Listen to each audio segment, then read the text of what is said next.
Listen and learn. Learn and listen. The facts are fun. Begin. Yeah, we're rolling. We're good. We're going. How's everybody doing? My name's Lon Naylor, and welcome to the Screencast Video Coaching Call. I'll be your host. For the most part, we do have a special guest on tonight. Doggone it, I guess we'll just go ahead and introduce him. This is a guy I've known for a while, and he originally, I believe he was one of our students, and he just is one of those guys that takes a project by the horns and won't settle for anything less than doing it right kind of thing, and his name is Ron Hogue. So I'd like to welcome Ron to the call tonight. How you doing, Ron?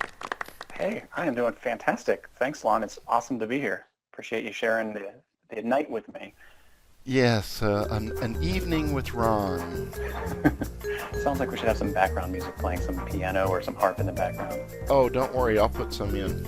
Oh, thank you. That'll be good, because we'll definitely pull some of this stuff out. But anyway, Ron, being not content with just being a Camtasia student, has apparently decided to become the Camtasia master. So I wish him well in that endeavor. I'm probably going to just try to overcome him any way that I possibly can to retain any kind of title rights I might have to that. But he makes it kind of tough. So he has basically become the teacher in some respects, in actually some pretty good respects. Let's talk a little bit about Camtasia stuff. I wanted to get Ron on the call for a couple of reasons. One is that he recently came out with a pretty darn decent Camtasia training product, and it's almost, and we had this discussion like a few weeks ago, right, Ron? It's almost against my very fiber to recommend another person's Camtasia product. But I've actually seen this product. You originally put it up on Udemy, right? Mm-hmm. And it really, it's one of the things I just dig about Ron is his style. I've watched his videos and stuff, and we were again commenting earlier. I think that Ron and I get along so well because I think we both share this really deep desire to, doggone it, just make this thing as good as I can possibly make it. In other words, there's no real settling for like, oh well, that's kind of good enough kind of a thing. So I don't know if it's that we're both just obsessive, compulsive, or both. But I think a little of both, yeah. Yeah, I think a little of both. But I think what you're going to dig is certainly his style and stuff, and we'll also get some links out to some of his work. And I think, did Michelle interview you at one time or something like that? So I think we might have some extra little Ron pieces floating around. But anyway, the main thing here was I wanted to get him on to, first of all, just kind of say congratulations, because this really is kind of a good course. Again, as much as it pains me to admit that. In fact, I am such a fan of Ron's work that when it came time for Joey Soto and myself to come out with a kind of a Camtasia thing designed for marketers, kind of higher level stuff, where we actually build things in Camtasia, we went to Ron and also to our buddy Rich Wersinger to help us out with some of the Camtasia for Mac content, and both of those guys just came through in spades. That's another way that I've known Ron, and I just can't help but like his stuff and recommend him. So, of all the crap that's out there, certainly when something good comes along, I feel it incumbent upon me as your teacher and mentor, folks, to, doggone it, just kind of let somebody know about some stuff. So if you click that link, you're going to go get a little taste of Ron's style here. The course is excellent, but today I wanted to have Ron on so we could kind of pick apart some of the stuff that he's doing here, and you'll see that you get a lot of the training and all that good stuff, and Ron's a great guy, and blah, blah, blah, blah, blah, blah, blah, blah. But here's kind of what I wanted to cover today are something that we started doing in Screencast Pro called Done For You templates. And we started doing that because there's precious little out there in the way of taking advantage, quite frankly, of the power of Camtasia. You can do some gnarly stuff in Camtasia if you know how to do a few tricks and things like that. So in Screencast Pro, we created some of these same kinds of things, and then we did complete tutorials on how we created them for those that want to know how to do such a thing. But what I thought was pretty cool here was that Ron created a whole bunch of his own, some new stuff for us, and that is also included in the thing, and I'll let you kind of look through some of these. But I thought what we'd do is look at one of the projects in Camtasia, and Ron and I are just going to kind of have a discussion and pick it apart. We'll show you how we did it and stuff like that. And I actually talked Ron into, actually it was his suggestion, into giving everybody the project that we're going to look at today, so you can play with it too. I'll go ahead and let this roll just for a little bit, and we'll see that there's Ron, and it's just a nice little lower third element that comes in and then it goes away. So things like this in Camtasia are absolutely possible, and why TechSmith doesn't just provide these on a on a weekly basis, I don't even know. I'm going to jump over to Camtasia for a minute, and where's my Get More Stuff tab? Usually there's a thing right here called Get More Media. Here it is, Get Media Online. You got it? Yeah, Get Media Online. I was kind of confused there because most of the time it seems to me, maybe it's, there it is. If you click the Library tab, there's a little button here that says Get More Media. Let's just visit this for a second because I just want to make a point. I don't know why TechSmith doesn't, and I don't know why Microsoft doesn't provide a whole bunch more like PowerPoint templates and stuff like that, but I don't know why TechSmith and these companies don't put stuff in our hands to make awesome videos. This was put up in 2013, and I really don't think there's anything newer than that, really. So if that's the case, then here we go. We got to like make our own. So that's kind of what Ron's been doing and what we do in some of these things. So let's go ahead and open up this thing that you're going to get. Actually, I'll kind of do this from scratch. So what you're going to get is a zip file. Let me move this over. These are just exported projects. So basically what Ron did was he created these and then he exported the entire project as a zip file. So when you get this, all you need to do is you'll download it. It'll be a zip file. So then we'll go to File and Import Zipped Project. Then you'll navigate to where you saved it to, and let's see, here's the lower third. So I will open that, and then Camtasia is going to ask you, where do you want me to put this project on your computer, after I import it. So I just created a testing directory, so that's okay.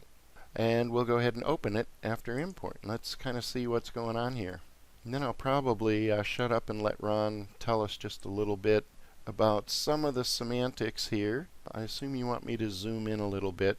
Yes, so thanks for getting this set up, and that was a great kind of intro to what we were doing here. So, Lon, one of the things that I've tried to do as a Camtasia user is I see a lot of great videos. I see a lot of crummy ones too, as you do too. But, I find some great videos, or I'll find one portion of a video that I really like. And I'm going to be honest with you and everybody out there. I found this sort of lower third introducing somebody. I was watching a video. I think it was a Kajabi Next intro video. They were promoting their platform. And I thought, oh, that looks so simple and kind of elegant. I want to create one very similar to that. And so what I try to do is when I find something that I like, that I've seen out there, no matter who's created it or what platform it's on, I think to myself, I wonder if I can do this in Camtasia. And so I kind of force myself to make it work in Camtasia as much as possible. Now, we know that we can't do everything in Camtasia, but I think too many people underestimate what can be done. So again, this is almost a ripoff of somebody else's. Ace the Audio is the name of the video tutorial that they give away. I used that content, part of that content, to create the content for my video. So I borrowed his content. Like I said, I put it in my video. But what I did was I looked closely and I said, well, what's happening? Well, first thing is they started with this little square that kind of faded in. So what I started with was a simple rectangle. And all I did was I went to callouts and I created a new callout and I made it as square as I could. And so if you look there right on my shoulder there, on my left shoulder, you can barely see there is a square that appears there. So the first thing is just fade in this square. And then what I wanted to do was have that square stretch out. And so if we go, a little bit further to the right, what I did then was I, of course, had to add an animation. So honestly, what I did was I honestly started with the rectangle itself. And I said, well, if this is the rectangle I want, let me add an animation that shrinks it down for its start. So if that animation wasn't there, I would go to More, Visual Properties, I would go to Add Animation, and then I would move my playhead over to the left, before the animation happens, and then I shrunk it down to the size of a square. And the reason, I want to show you how I built this is so you guys can build ones yourself. So if you say, well, I didn't like that it stretched out that way, maybe I just want the whole thing to fade in, you could do that yourself too. So that's how I started. Was I added the rectangle, I added the animation, and I said, let's go from this rectangle, or from a square to a rectangle, but I kind of worked backwards and said, let's start with a rectangle and shrink it down to a square. Again, it's like you mentioned, it's a fairly simple kind of a thing. I'll give you one other tip here. When you start playing with stuff like this and you want to, okay, now I want to see what happens. How am I doing, right? A lot of people are tempted to just grab the playhead. Watch what happens when I do that. I want to do what's called scrubbing. I want to scrub through this and, preview it so I can tell if it's right or not. See right here, I get this yellow snap line. And then as soon as I get into some other part here, I get this snap line again.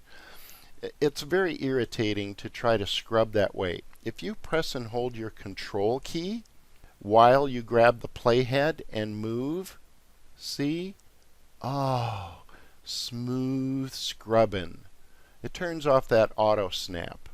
So that's something that when you start to play with a lot of these multiple elements and stuff, that'll make you nuts. It literally could drive me insane trying to get past all those sticking points. Hold the control key.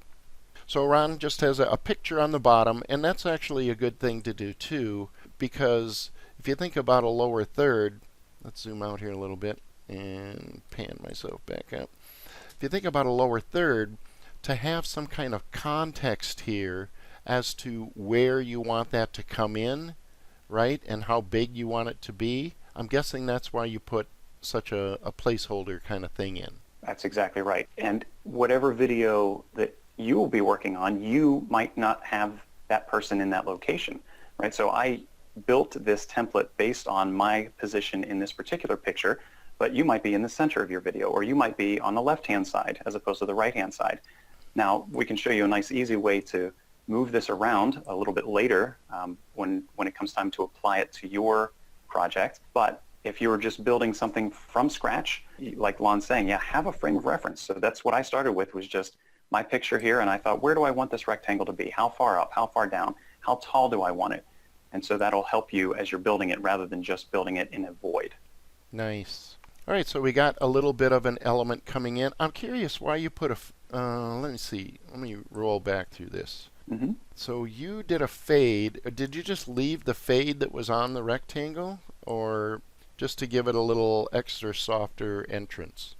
That was it. Yeah, well, that's exactly what I wanted, was a fade in on the square itself. So I actually want the square to fade in and then to stretch out.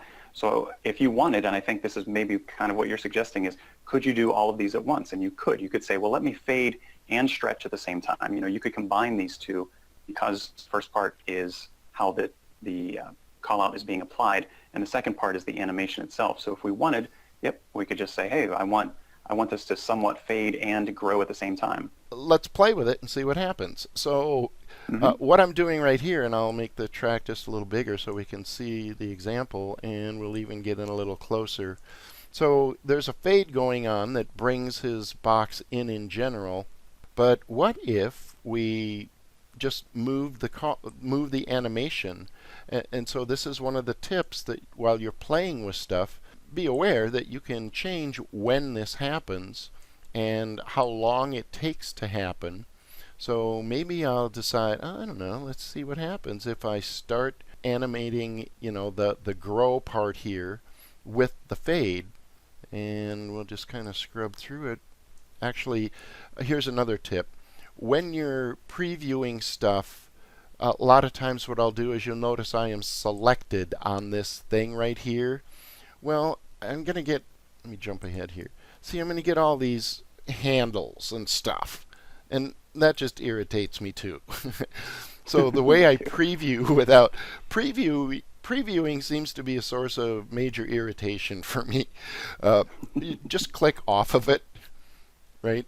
Click somewhere in the gray area here, not on another track, or you're going to get handles and stuff. But if you click here, now I can really see what's going on up here without all that handleage. I'm going to hold the control key, and I'm going to scrub, and I'm guessing it's really going to mute the effect.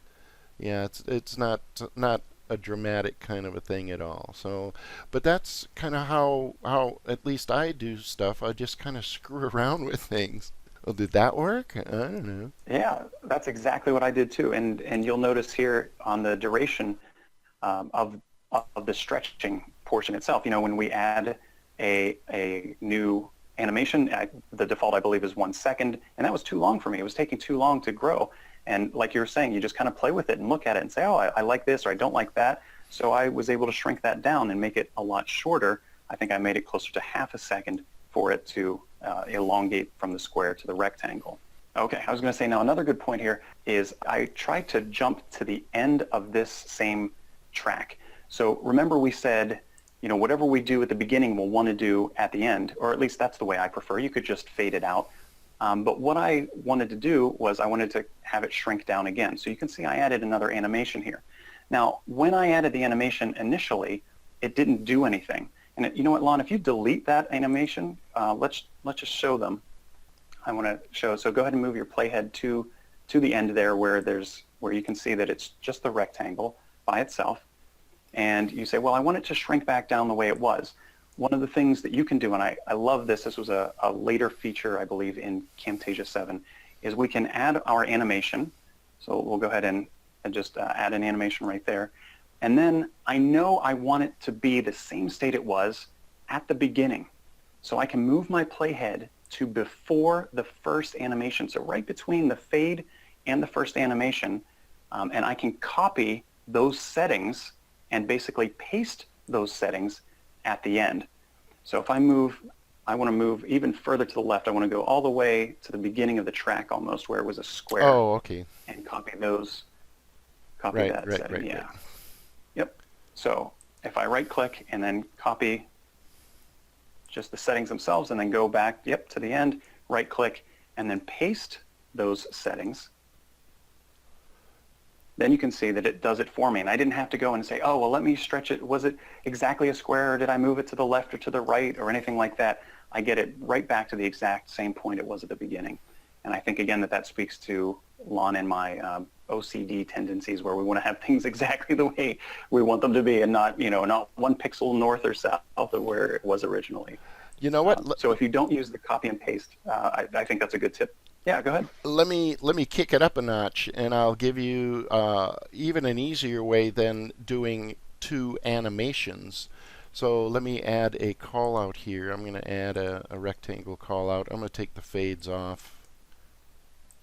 Okay. So here I just have a call out, and what I'm going to do is I'm going to I hope this will work. Let's try it. I'm really doing this on the fly. I'm going to scale this down to like nothing, right? And then I'm going to move in, and I'm going to just press the Z key, to drop a keyframe, and I'm going to move over here, and I'm going to press the Z key. And all I've done here is drop 2 keyframes, animation keyframes. So now if I move anywhere in the middle, what I should be able to do is scale it, and hopefully what's going to happen is it's going to go from beginning state to whatever I want it to be, and then back to the same state it started at the beginning. Notice I added no animations. All I did was say right here I'm going to drop a keyframe. And I talk about this in a tutorial I did just recently. In fact, I'm going to put this in the chat box because it's a pretty freaking cool tutorial, if I do say so myself. But it uses the same concept.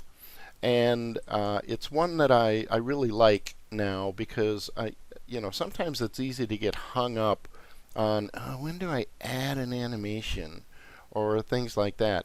If you learn about just putting in what are called keyframes, so I'll put in a keyframe and understand that I can move this playhead anywhere in between these 2 keyframes, make a change, and then that's going to be reflected. See that? So in other words, I retain the previous, I'll call it the state, and if you add too many animations here it'll get squirrely, but it's just an easy way to start from something and end at the same thing. And I cover that, why that is in this particular tutorial. Okay, so that's cool. Let's see, so what else do we got, Ron? Do you ever do that? Just drop keyframes? I don't, and that was one of the things that I appreciated too. I certainly saw your post on that. And, to be honest, a lot of times when Camtasia tips or trick videos come out, I usually don't watch them, or if I do, I just watch the first few seconds and I shut it off. But I will say that that one that you're referencing, I watched from beginning to end. It was definitely one that I appreciated. So I'll plug your, not that you need to plug, but it was a good tutorial, and I learned from it too. So that's great. Awesome. Okay, so let's see, what do we got next? All right. So the next thing we have then is I have a rectangle to put my text on, and then I have some text that comes out too. So before the text comes out, you know what, Lon, if you wouldn't mind, let's hide the text track. Let's just let's hit the eyeball. Yep, exactly. So what I wanted to have happen next was have this area for text to appear, only I wanted it to kind of appear as if it's coming out from the rectangle itself. And so one of the ways that you can do that is through these animations. And so I said, well, it's a similar idea. And again, the difference between what I showed and what Lon showed was that, I started from the middle and kind of worked my way out, where Lon started from the outside and worked his way in. And both are excellent ways of creating. So what I did again was I started on the outside, or I should say in the middle, excuse me. I started in the middle, and I said, this is about how big I want to have for space for me to put my name and my title. Mm-hmm. And so once I did that, I then added animations on either side to say, well, let's shrink it all the way down. And so that's literally all I did was I added an animation, and then I grabbed the handle and slid it down until it was just 1 pixel thick. And that's all it was. So yeah, if you want to go to the beginning of that, yep, I think you'll be able to see that it is literally, I don't even know if it is 1 pixel, it might be 0 pixels thick. And so it just stretches out, and that was my intent, was to put this area. Now, there's one other thing that's unique about this area, and one of the things that's great about Camtasia is it has this ability for you to have different layers of transparency, right? And there's 2 ways to talk about it. We can talk about transparency, or we can talk about opacity, and they're kind of opposite things, but it's still the same thing.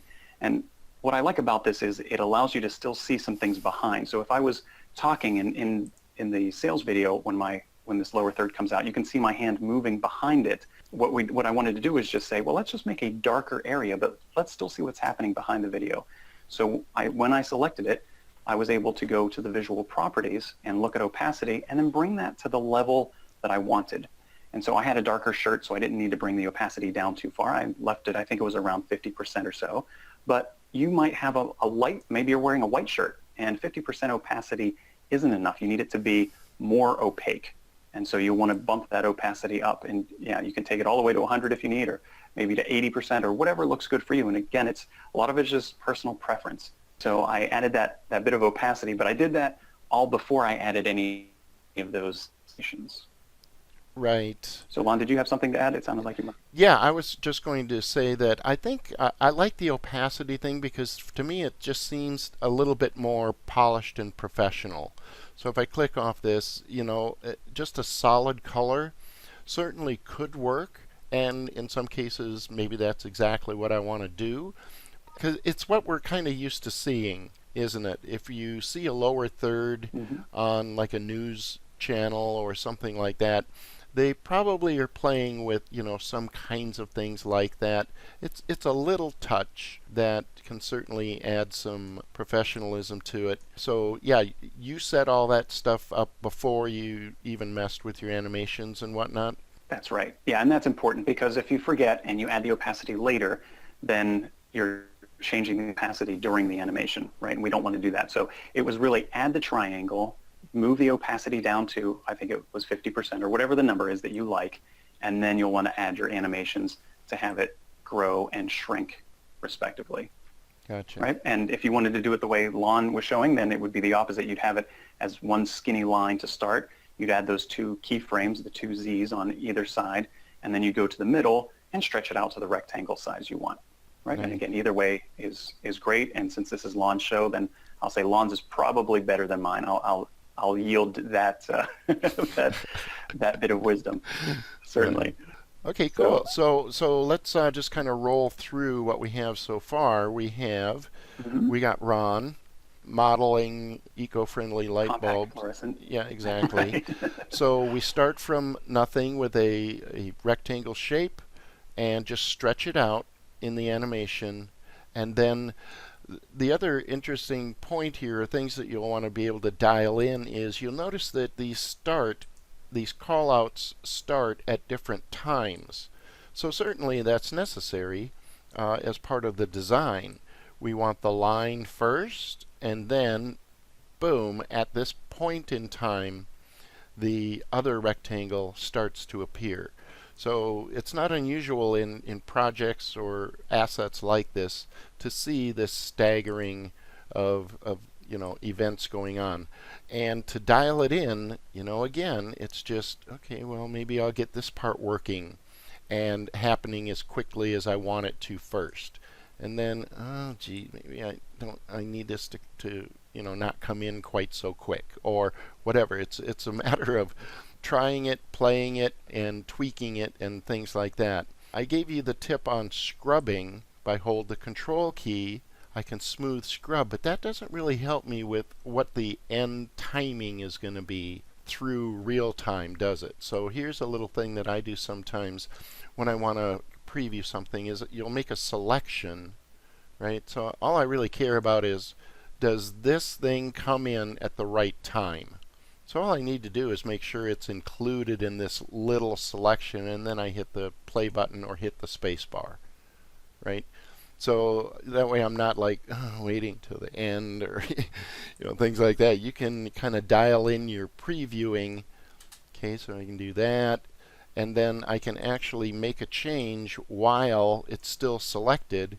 Hit the space bar again. Okay, that's better. That's faster. Oh, that was too fast. Let's try this. Hit the space bar, preview it, and if I need to expand my preview area, you just grab the handle control, and okay, what if I need to go all this way?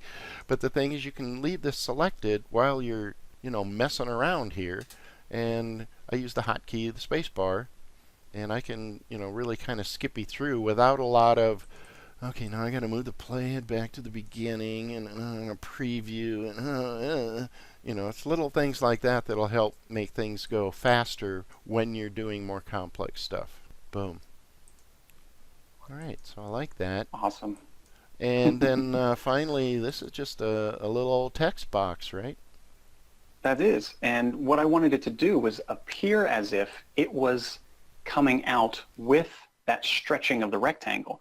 Now, depending on how you do your callouts, it's not really easy to make it appear as if it's coming out with the rectangle. So what I did was I actually added a transition to this text box.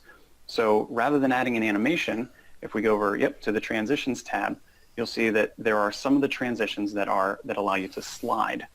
And so I chose the one, I think it was called, well, it says right on the screen, slide left. Right? So what it's doing is it's showing, or it's revealing from the leftmost part over to the right. So as the box grows from left to right, I'm sorry, it's the other way around. I'm looking at it from the wrong point of view. As it grows from right to left, it also appears from right to left. So as I slide left, I'm starting at the right and sliding left. Now this was one of the trickier parts because if you look, the durations of the rectangle and the text box, though I'm looking at tracks 3 and 4, are not the same. And in my mind, I would think, well, they should be exactly the same size or the same time for them to be aligned perfectly. But they follow two different algorithms is my guess as to why they're not the same. And so just like Lon was saying before, and we'll continue to say, it's a matter of testing. And so what I would do is I would play it, and then after I got it, what I thought was close, I would drag that playhead in and just look at frame by frame by frame. And did my words get ahead of the box? If so, then I need to fix that. Or the other way around. Did the box get too far ahead of the words? Then I needed to fix that. So I just continue to play with the duration of that slide left transition in order to get it as closely matched as possible. Now, you'll see that it's not 100%. It's not perfect, and we've made some tweaks along the way. But as it appears, it's only, I think, half a second or so. So nobody's going to really notice if the words aren't exactly right to the edge of the black rectangle while it appears. And I think it actually kind of looks okay that it follows just a sliver behind. It's just a little bit behind. So the black box will come out just a hair before the words do. And so that's what I did. And then, of course, it did the opposite on the right-hand side. I had it slide back the other direction, and it would remove the name as it goes. And I, again, just would go in frame by frame, and I zoomed in as far as I could and just dragged that playhead one frame, and made sure that everything looked good as it was exiting. Well, let's chat about that just for a second, because a lot of times what we're talking about is the necessity for a level of detail. And that was a perfect example. Gosh, I really, I got to make sure that comes in and slides with that other effect here. So you zoom in, and you zoom in all the way, and then basically what you're looking at here is a frame-by-frame reference on the timeline. And when it comes to something like this, you can actually use your cursor keys and step, and step, and step. And sometimes that's like one of the best ways to really kind of dial it in. Like you say, you will rarely get absolutely perfect with this, because I can even, let's see, does it change in real time? Yeah. So you can kind of change this as you go and hopefully kind of get in the game there. But that's one thing to know, is that when you zoom all the way in, you can do that step frame by frame kind of thing that Ron talked about. So that's a good kind of tip. Let's see, what else could we do? So we used a transition here, and that's a great point. Some people will think that if they're doing animations like animated lower third, that they have to animate everything. Well, you can use little tricks like using some of these transition effects instead of laboriously animating this text. Ron could have tried his mightiest to make this text do what he wanted to do with an animation, but I promise you that life is way too short to try to do that kind of thing. In fact, I don't even know that you really could in this particular case, because we want a text call out. Why? Because this dude's name is not your name. It's not your name, so to modify it, we'll just double click the text call out, then we'll go up here and we'll change this to you know, Mr. Green Jeans in Camtasia's incredibly weak text editor. There are a couple of tricks I do. For example, you'll notice that you can struggle trying to select this, and then it jumps all around. So by and large, if I wanted to change just this top line, I will go down and I will find the end of it, and then I will highlight up. So, you know, now I'm kind of, there we go. No, that's pretty sweet. I like it.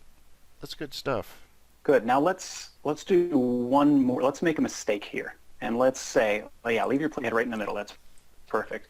So let's say you were doing your video, and for your video, your person is either right in the middle or off to the left. It's not where my stuff is here. So the mistake that you might make is you might grab all of these tracks. So let's try that. We'll just grab tracks, 4 through 2, I guess it is. Yep. And we'll say, oh, okay, these are the items I want to move. Let me just slide these over to the left. So I go up to the canvas, yep, and I just slide them to the left wherever I want them to be. And I say, okay, great. That's where I want this to work. And I say, well, let me test this out. Let me see how it looks. So I go back to the beginning to play it. And as I look at this, what's happening? Yeah, I'll show you. It's going to Right, start. as you look. It's going to start at the original place, at the original position. Right.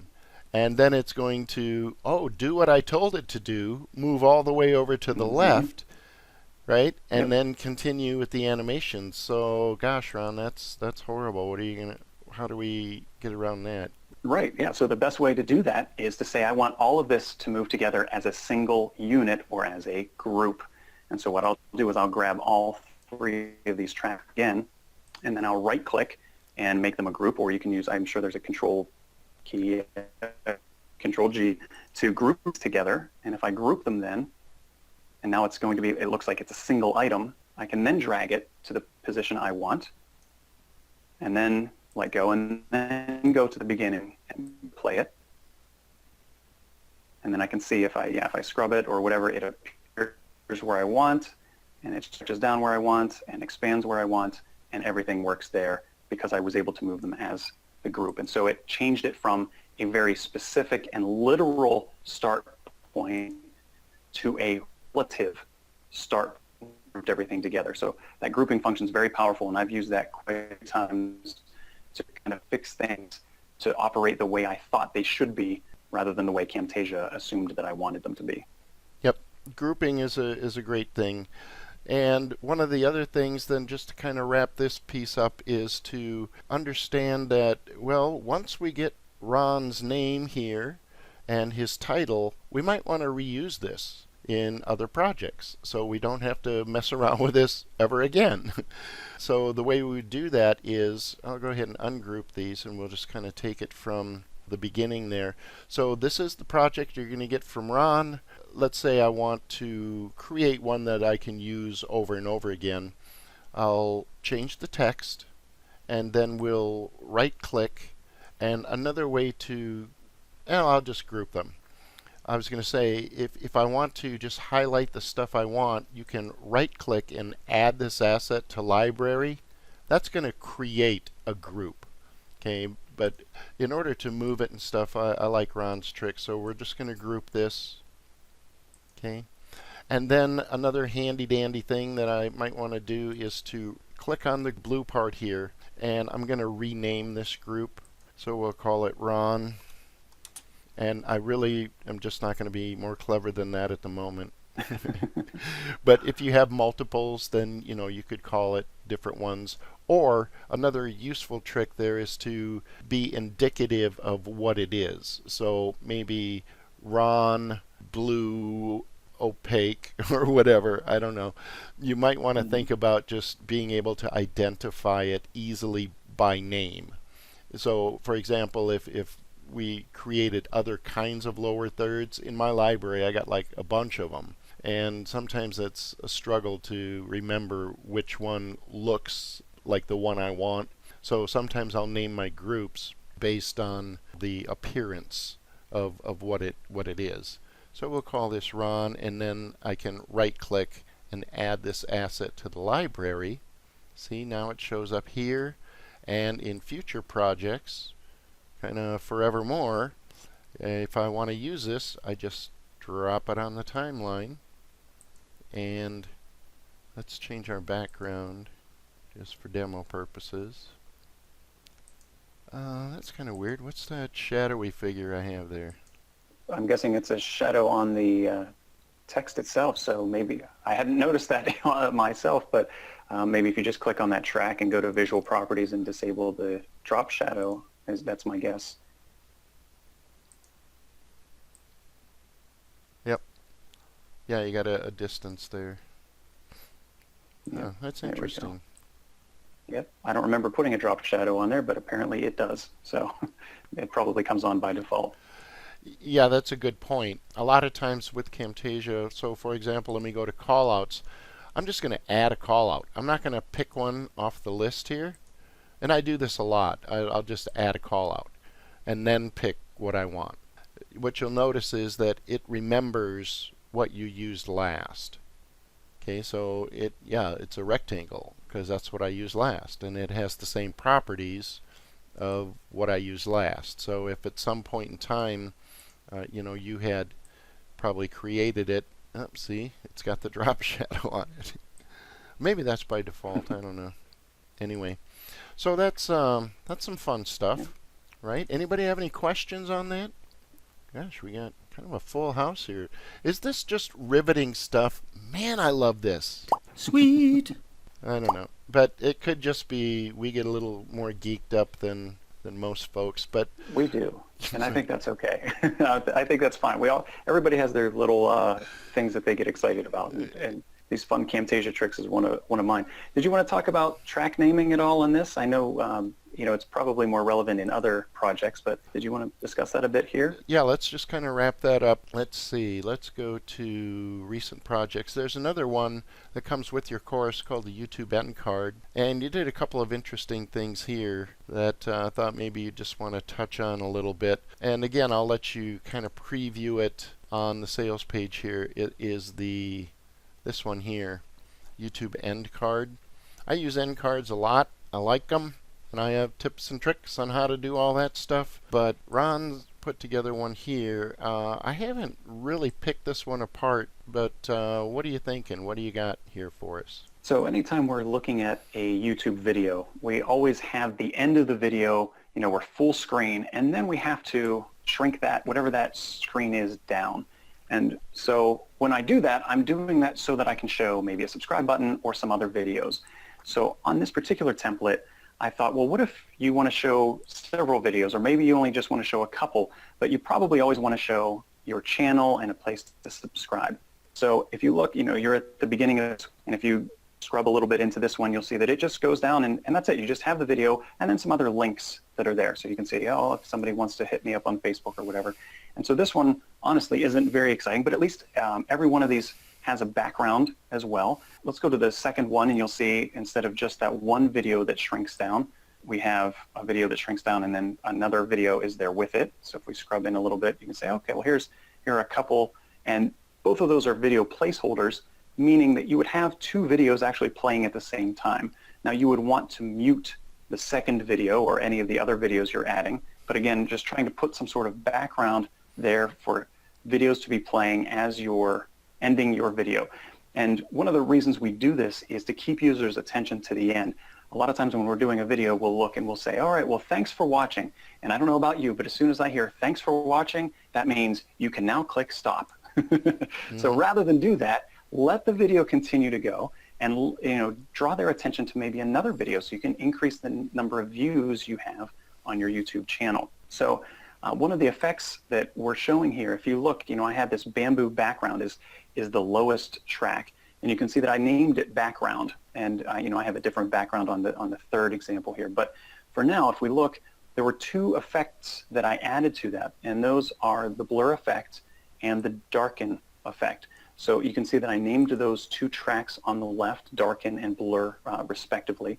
And if you wanted to see what this looks like without those tracks, what we can do is we can just click on the eye button, the little eye icon, and when we turn off the blur, you can see that it gets crisper, and if we turn off the darken, you can see that this is what it looked like. It reminds me of a placemat at at some Asian restaurant reminds me of. So that's okay if that's what you want, but I like to kind of mute it out or blur it out a little bit. So the way I did that was I just added a rectangle and changed its opacity, and then added a blur effect on top of that. And so if you like that, you can do that for yours as well, and you just have some kind of background there.